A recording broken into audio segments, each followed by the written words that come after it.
Here's the funniest religious joke I know. Charles Schulz died some years ago. You remember? And when the creator of the world's most endearing comic strip arrived at the pearly gates with Snoopy in tow, he was dismayed to see a sign: no dogs allowed. David had a great sense of humour as a young boy. He lost it for a time. Imagine that. The brother, I remember, such a funny little fellow. He's got it back now. Sometime in the writing of my brother's eyes, we were both reminded that we humans, we need the ability to laugh at ourselves. We need it to survive. Life is no way to treat an animal or a human being. Kurt Vonnegut said that. Vonnegut's my favourite author. Kurt was the past president of the American Humanist Association. Imagine that. This is what he said when he was asked how humanists feel about Jesus. Kurt said, if Christ hadn't delivered the Sermon on the Mount with its message of mercy and pity, I wouldn't want to be a human being. I'd rather take my chances and be a rattlesnake. Not bad, eh? Not bad for a humanist, eh? And this from the same man, Kurt Vonnegut Jr., who said if he ever died, God forbid, he said, he would want this to be his epitaph. The only proof he needed for the existence of God was music. Remember what the most famous fat man in history said when he launched the Second Vatican Great Council? He's why I'm a Catholic, by the way. He said, a problem we must face today is that too many Christians are outside the church. I wonder why. As I say, Pope John 23 inspired me more than anyone, more than the Jesuit that I used to speak to for a year on and off, more than the communist that I used to speak to at the same time. And I brought the two of them together. And guess what? Over a barbecue. And guess what? They had a lot in common. It was in 1976 when I became a Catholic, and I'd love to see the smiling face again of Pope John 23.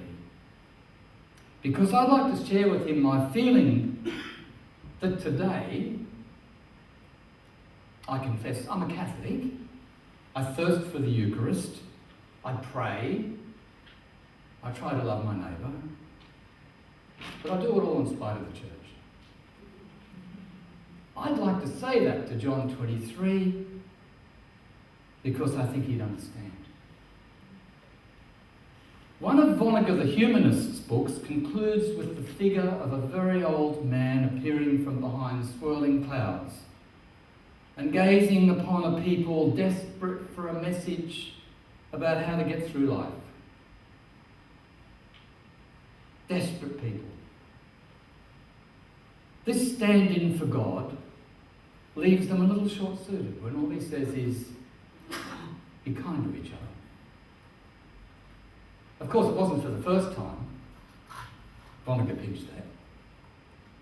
We know Christ said, love one another 2,000 years ago. But 500 years before that, Confucius offered the words, the wise words, do unto others as they would do unto you. We don't see a lot of that these days, except in our own communities. But it'll come back. It's coming back. It's already, as I say, in some pockets of humanity, and it's very exciting. But some people remain so fearful. So fearful that in my second favourite writer, the Shakespeare of the 20th century, Bob Dylan, said, We live in a world gone wrong. Now, all too often, the people that believe we live in a world gone wrong, go looking for simple answers. But we can forgive them for that because it's a pretty rotten world in lots of ways. And if you get trapped in that rotten world, we can forgive them for that. But before they go looking for those simple answers, they ought to be warned. There are some charlatans out there. There are some con artists out there. There are some devils out there. And they're all too often dressed as men and women of peace, as Bob Dylan said. But Shakespeare said it before that. It's not funny. Neither was the place where my brother went some time ago, and for some time at that. There's nothing funny.